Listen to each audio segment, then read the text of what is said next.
going on, guys, and welcome back to the channel. Now today we're going to be working on my 2002 Subaru WRX.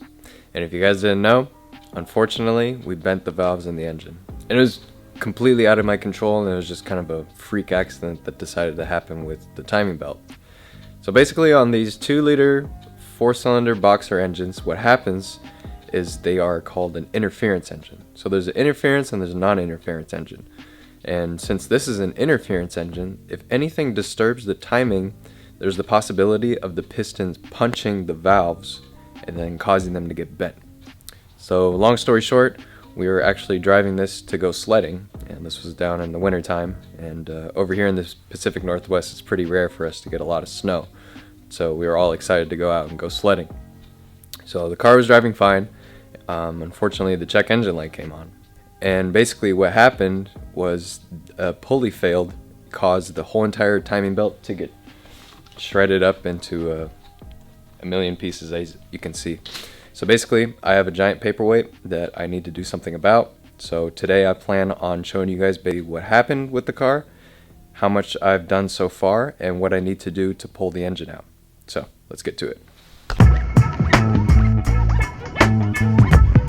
As you can see right here, this is the spot where the pulley really stopped turning.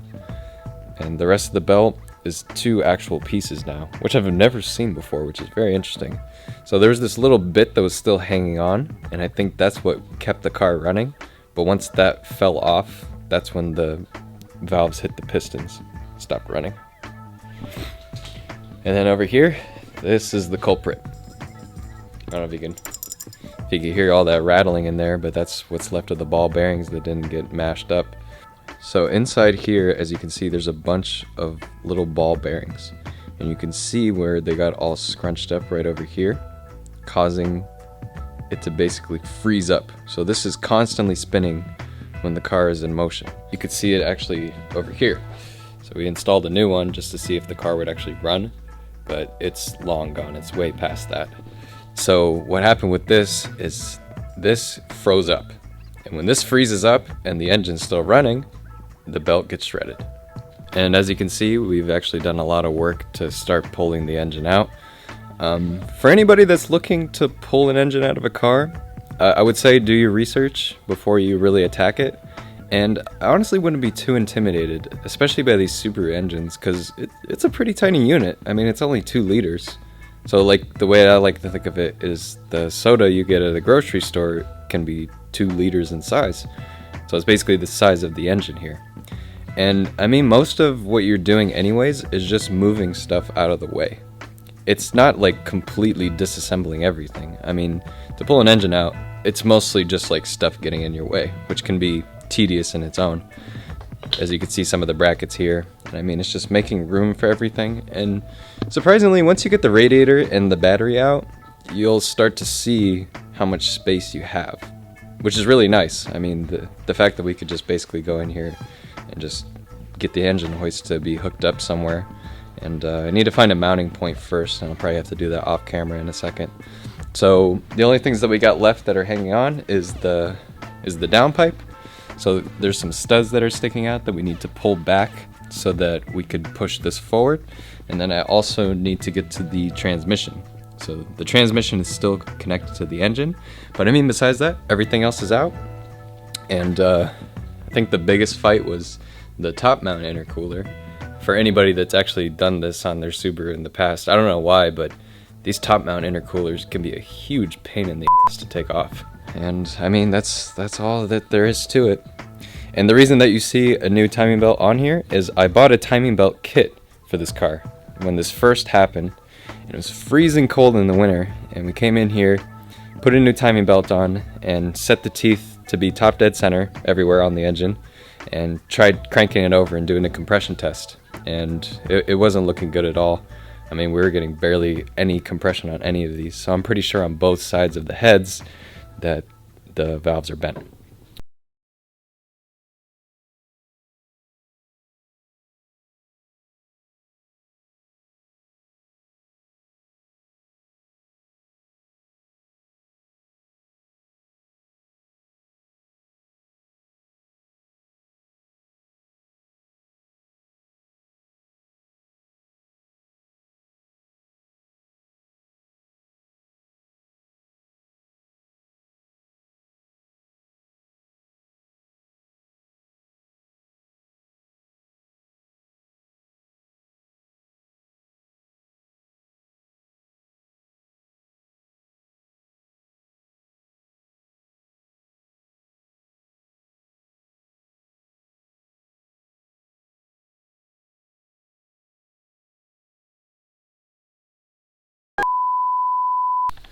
Alright guys, and we're back in the shop.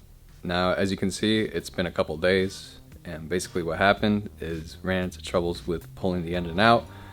Basically, I'm pretty sure that the transmission and engine were being held together by super glue, because I really can't think of what else caused it to be this stuck. So, and this was a really good learning experience for me. I'm not going to sit here and act like I've done this before.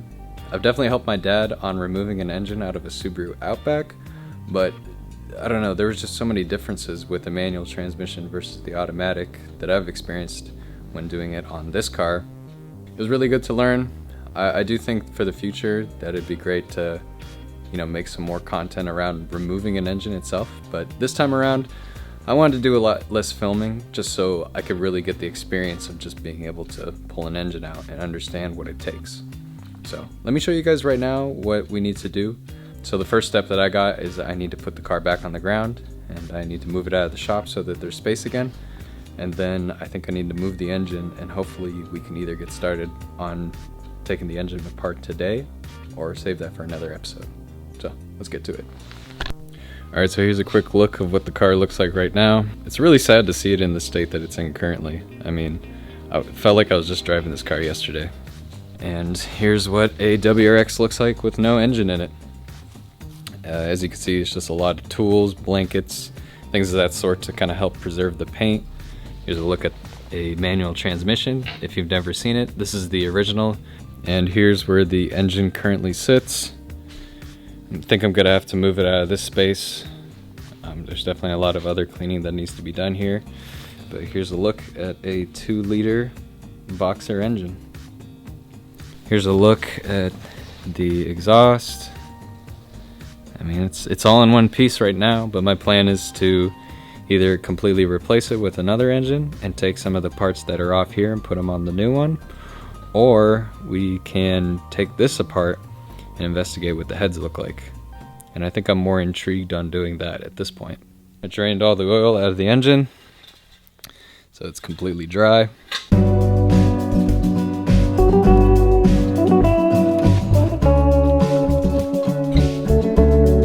Alright, and we're back. So I was able to push the car out, which is good news. That was a lot more of a nightmare than I thought it was going to be, especially due to the fact that I was doing that by myself. It's actually starting to rain a little bit, which is unfortunate, but this is just typical Pacific Northwest weather. So here's a look at the car. Here it is in its non-running state, which is pretty unfortunate. As you can see, got a bunch of stuff stockpiled in the back. Everything except for the engine. Got it all hooked up to the engine hoist, so my next step is just going to be making sure that everything is tight over here.